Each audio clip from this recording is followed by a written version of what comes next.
नमस्कार, आप सभी का स्वागत है डीडी न्यूज पर और आप देख रहे हैं हमारा वीकली शो बाजार इस हफ्ते, जिसमें हम आपको बताते हैं कि कैसा रहा इस हफ्ते बाजार का हाल। शेयर बाजार में मई सीरीज के पहले दिन यानी अगर हम शुक्रवार की बात करें, वहां पर कमजोर क्लोजिंग देखी गई। कमजोर ग्लोबल संकेतों के बीच बाजार हालांकि पॉजिटिव खुला था, लेकिन बंद होते होते इंडेक्स लाल निशान में आ गए।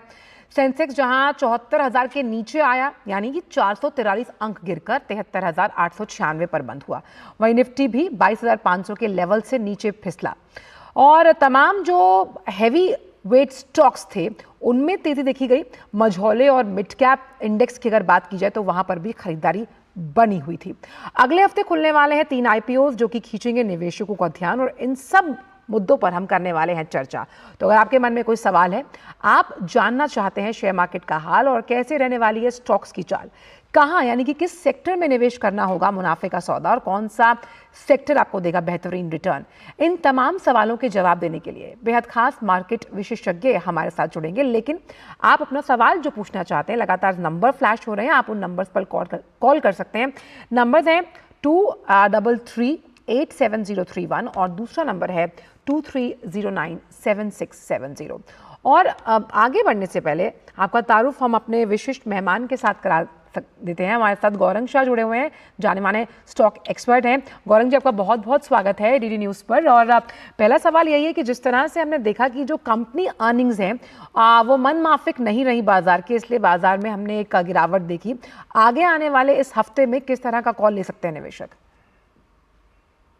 बहुत बहुत धन्यवाद इस मंच पर आमंत्रित करने के लिए और आप सभी को शुभ प्रभात हमारे तरफ से।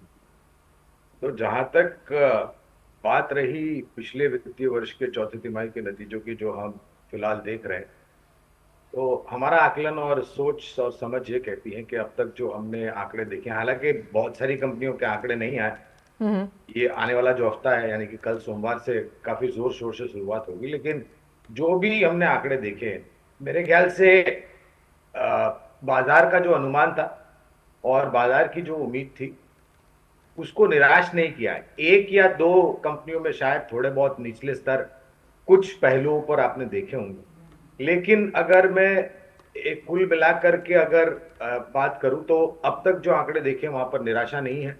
और लक्ष्यांक को लेकर के कुछ कंपनियों में हमने ऊपर के तरफ के लक्ष्यांक भी आते हुए देखे और हमारी उम्मीद और विचारधारा ये कहती है कि जब तक पूर्ण रूप से पर्दा गिर जाएगा चौथी तिमाही के नतीजों पर, अंत में हमें शायद बहुत ही सकारात्मक से संकेत दिखाई देंगे। और ये नया वित्तीय वर्ष जो शुरू हुआ है 1 अप्रैल 2024 से, वहां पर हमारा अनुमान और आकलन कहता है कि दूसरे आधे में यानी कि चुनाव खत्म होने के बाद, नतीजे चुनाव के आने के बाद और सरकार का गठन होने के बाद शायद यहां से और सुधार हो सकता है। तो ये जो छोटी मोटी गिरावट हम देख रहे हैं, मेरे ख्याल से ये खरीदारी का बहुत बड़ा मौका है। जब हम लार्ज कैप्स की बात करते हैं, उनके वैल्यूएशंस अभी थोड़े अच्छे लग रहे हैं। आपका क्या मानना है कि जो निवेशक इस वजह से लार्ज कैप में इन्वेस्ट नहीं करते क्योंकि उनके वैल्यूएशंस हाई रहते हैं, क्या ये सही समय है लार्ज कैप में निवेश करने का? देखिए, बाजार में कोई भी चीज लेने जाएंगे आप अपने लिए, अपने परिवारजन के लिए, तो आप अच्छी चीज खरीदें और उस अच्छी चीज खरीदने के लिए आपको अच्छे दाम भी चुकाने पड़ते हैं। तो जहां तक आप दिग्गजों की बात करें तो हाँ, ये बिल्कुल सही है कि पिछड़ा हुआ था ये क्षेत्र दिग्गज सूचकांक, जब हम तुलना करते हैं छोटे मझौले सूचकांक और शेयरों की।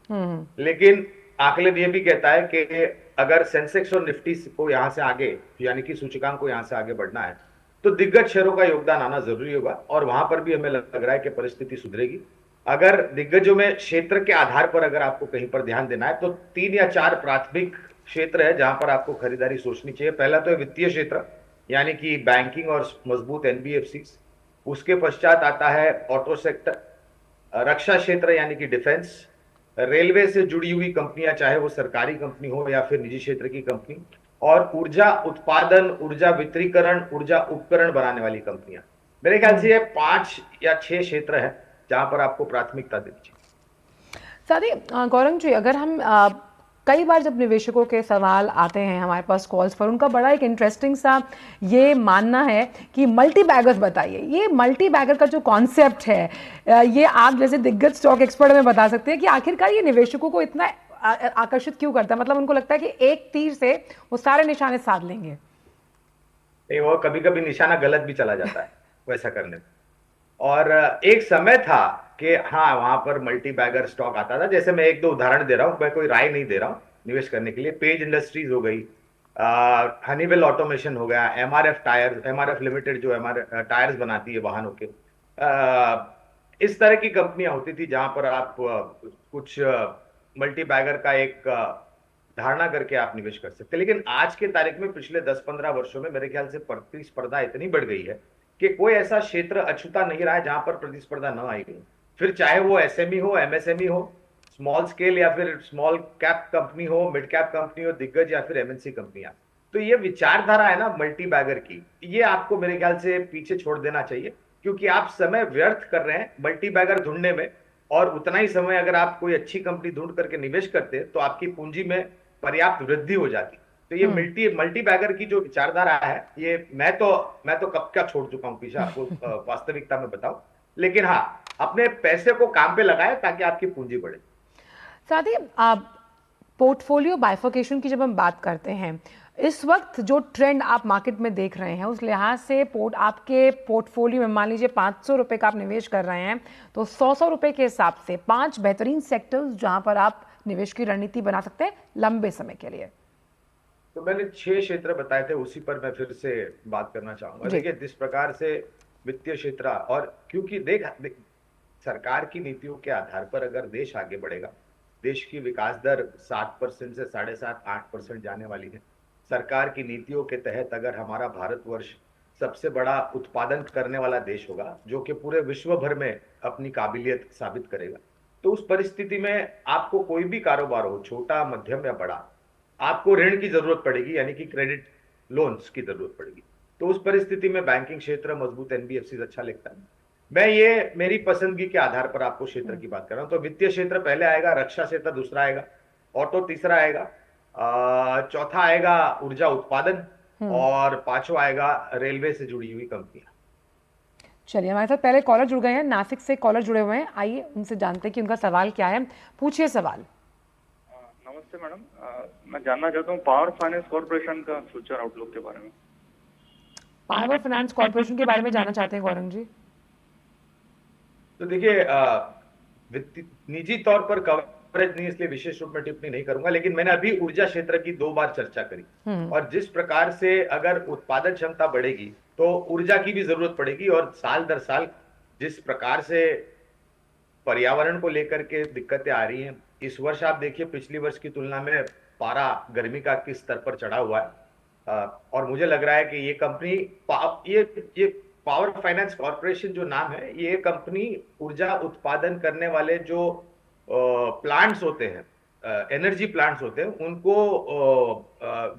वित्तीय सहायता करती है, यानी कि प्रोजेक्ट फाइनेंस करती है। तो अगर सरकार ने मन बनाया बहुत बड़ी मात्रा में हम ऊर्जा उत्पादन की नई क्षमता जोड़ेंगे, तो इस पावर फाइनेंस जैसी कंपनियां हैं, आईआरईडीए जैसी कंपनियां हैं, इनकी सेवाओं की हमें बहुत जरूरत पड़ेगी।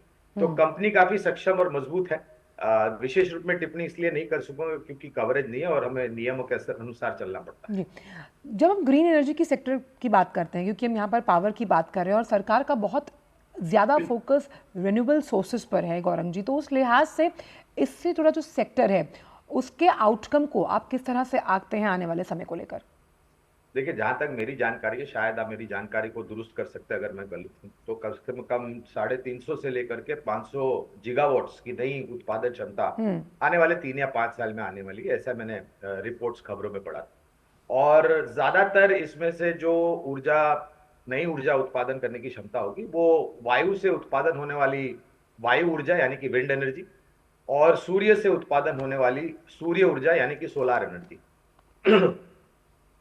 ये एक बहुत बड़ा कदम है सरकार की तरफ से, एक वो भी विचारधारा को ध्यान में रखते हुए जो माननीय प्रधानमंत्री ने कही थी कि हमें हमारे कार्बन फुटप्रिंट्स कम करने हैं, पर्यावरण को हमें संभाल करके रखना है और आने वाली पीढ़ियों को एक अच्छा माहौल देना है अपनी जिंदगी गुजारने के लिए।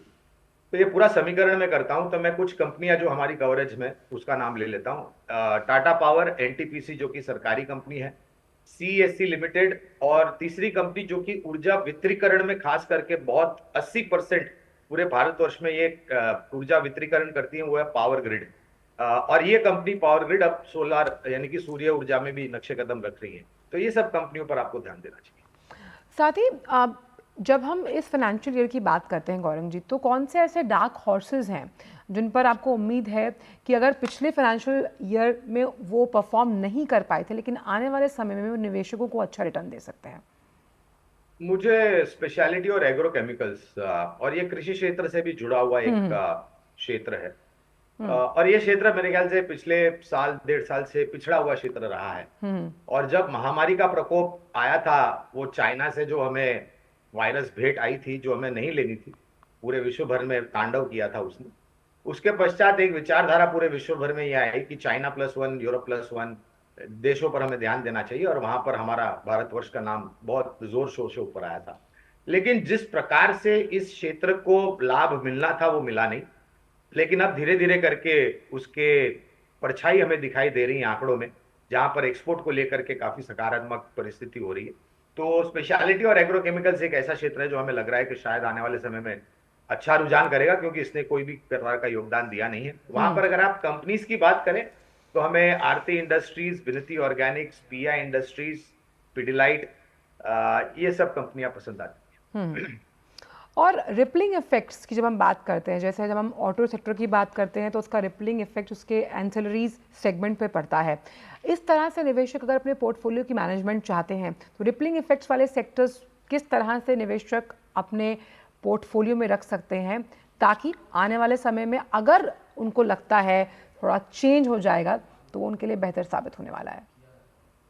तो ये एक बहुत महत्वपूर्ण प्रश्न पूछा है आपने। तो ऑटो क्षेत्र अगर अच्छा करता है तो ऑटो एंसिलरी, टायर बनाने वाली कंपनियां और बैटरी बनाने वाली कंपनी अच्छी करती है। उसी तरीके से अगर रियल एस्टेट सेक्टर अच्छा करता है तो पेंट इंडस्ट्री अच्छी करती है, सैनिटरी फिटिंग्स बनाने वाली कंपनी अच्छी करती हैं, वेट्रिफाइड टाइल्स बनाने वाली कंपनियां अच्छी करती हैं। तो ये जो है ना, एक क्षेत्र अच्छा करता है तो उसकी जो प्रतिबिंब या परछाई जो है वो 3 या 4 अलग अलग क्षेत्र। ऑटो क्षेत्र की जहां तक आपने बात करी तो ऑटो एंसिलरी में हमें 2 नाम पसंद आते हैं। एक है सीआई ऑटोमोटिव और दूसरी कंपनी है उनो मिंडा। ये पुर्जे बनाती है जो बहुत ही महत्वपूर्ण होते हैं एक वाहन को संपूर्ण रूप से सुरक्षित रखने के लिए। टायर कंपनीज में अगर आप हमें पूछते हैं तो जेके टायर और अपोलो टायर्स, ये 2 नाम पसंद आते हैं। बैटरी बनाने वाली कंपनियों में 2 नाम पसंद आते हैं, वो है Exide Industries and Amara Raja automotive. तो ये पूरा समीकरण है।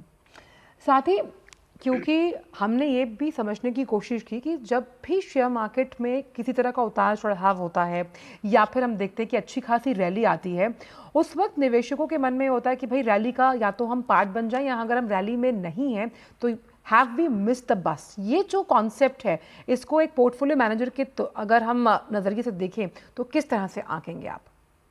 देखिए, शेयर बाजार में सबसे पहले तो आपके पास जोखिम झेलने की क्षमता होनी चाहिए, क्योंकि शेयर बाजार सभी जोखिमों के अधीन होता है, राष्ट्रीय स्तर पर और अंतर्राष्ट्रीय स्तर पर। पहली बात। दूसरी बात, ये विचारधारा कभी भी आपके मन में आनी नहीं चाहिए कि आप मौका चूक गए, क्योंकि शेयर बाजार आपको अनेकों मौका देता है बाजार में निवेश करने के लिए।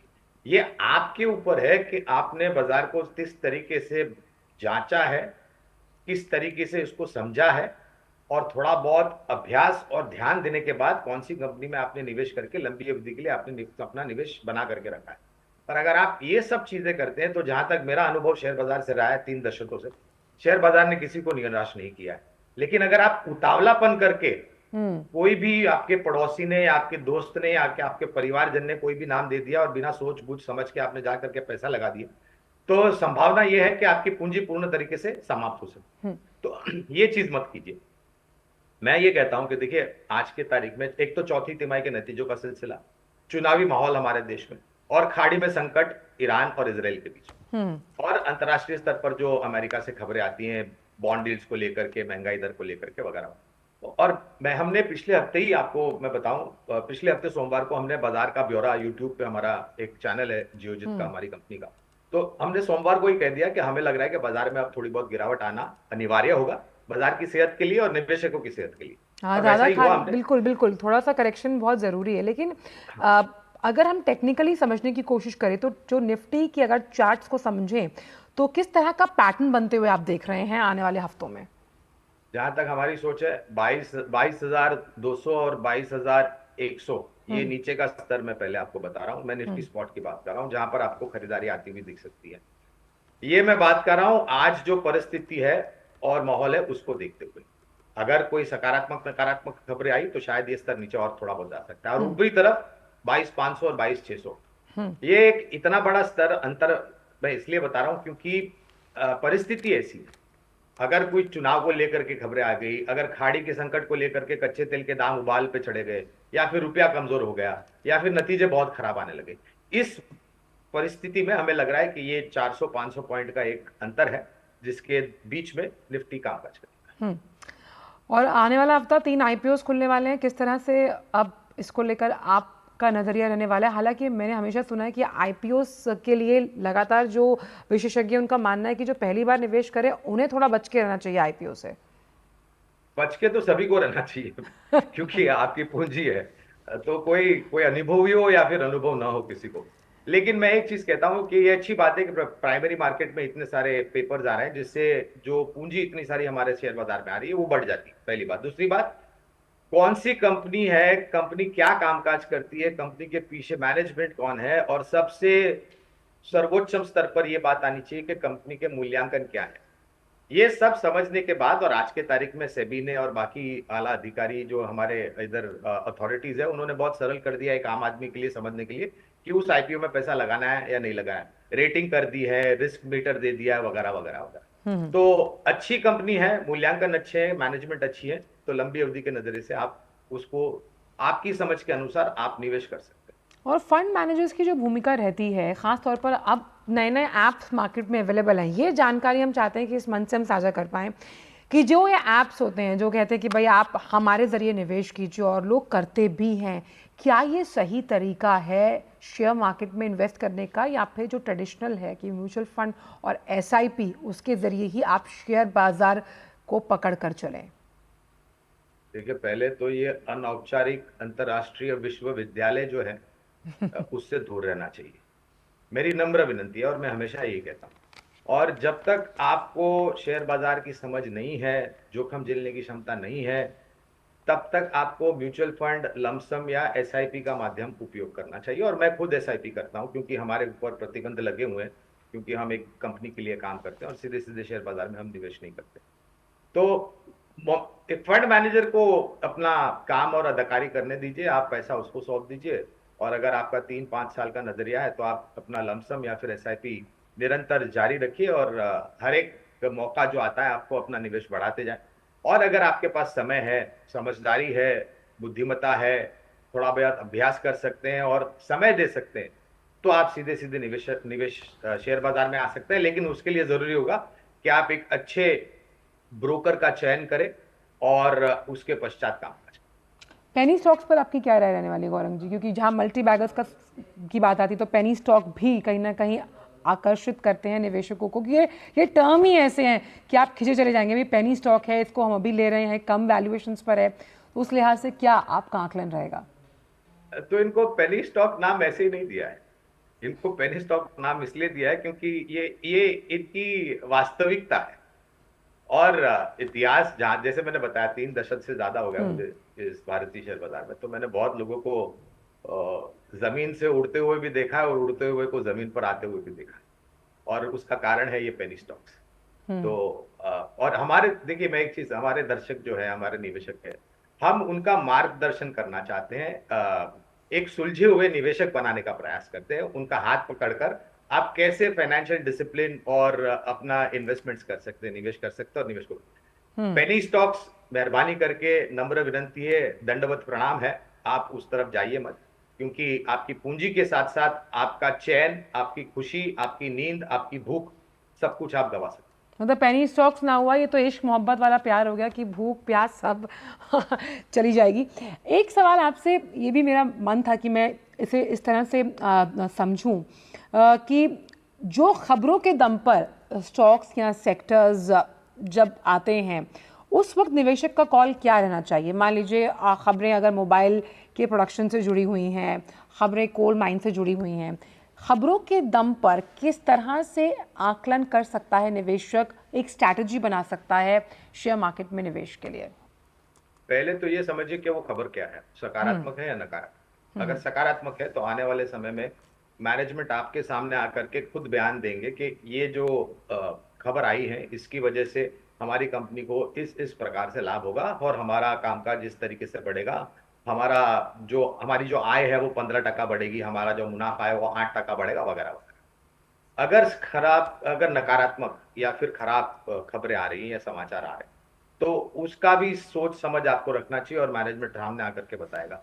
और ये जो बात होती है ना, जैसे मिसाल के तौर पर आपने 2-3 बातें कही, मैं 1-2 बात, ये जो चौथी तिमाही के नतीजे चल रहे, तो आपने देखा होगा कई बार अगर कंपनी ने बहुत ही अच्छे नतीजे आए तो एकदम से उस शेयर का दाम उछलेगा, 1-2-3 मिनट तक वो ऊपर उछलता रहेगा और फिर धड़ाम से गिर जाएगा जी। इस प्रकार का आपको बर्ताव या कामकाज नहीं करना है। आपको सूझबूझ अनुशासन से आप काम कीजिए शेयर बाजार में, तभी शेयर बाजार आपको लाभ देगा। और जब हम कमोडिटी मार्केट की बात करते हैं, हमने देखा कि गोल्ड अपने सर्वोत्तम उच्चतम स्तर पर इस वक्त कारोबार करता हुआ नजर आ रहा है। गोल्ड का फिजिकल फॉर्म हो, ETF की बात करें, गोल्ड बॉन्ड, गोल्ड को लेकर क्या आपकी राय है? 2007 से शेयर बाजार के अलावा हमने गोल्ड को लेकर के, सोने को लेकर के अभ्यास किया है।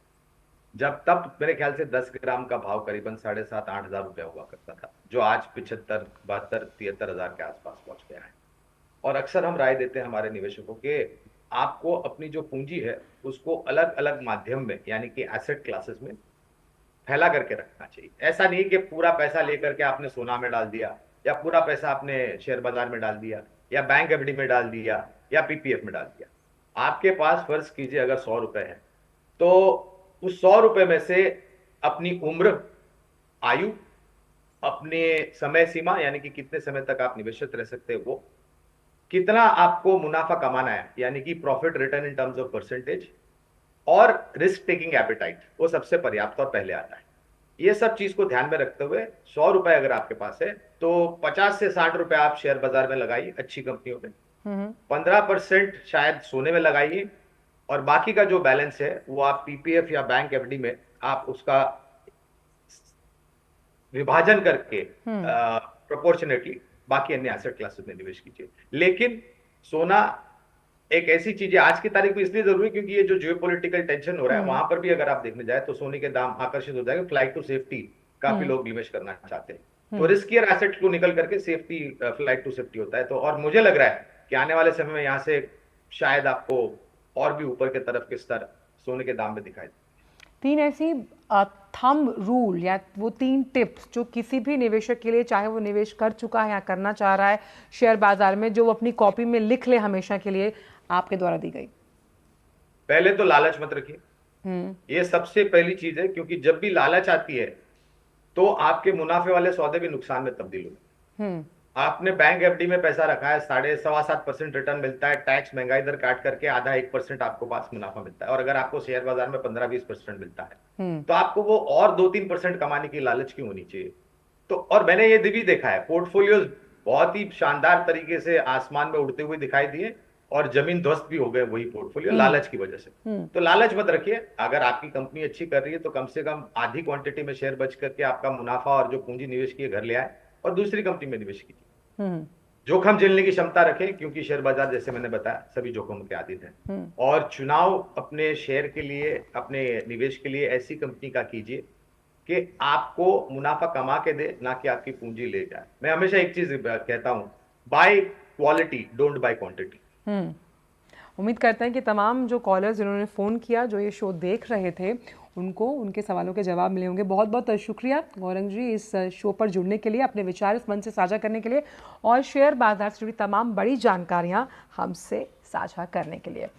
तो कोशिश यही रहती है हमारी कि बाजार इस हफ्ते के ज़रिए शेयर बाजार और उसके सेक्टर से जुड़े तमाम जो सवाल हैं, या फिर ऐसी वो जानकारियाँ जिनके ज़रिए आपके तमाम जो कन्फ्यूजन्स हैं उनको हम दूर कर पाएँ। तो अगले हफ्ते फिर मुलाकात होगी बाजार इस हफ्ते में। तब तक के लिए आप देखते रहिए DD न्यूज़। मुझे और मेरी पूरी टीम को दीजिए इजाज़त। नमस्कार।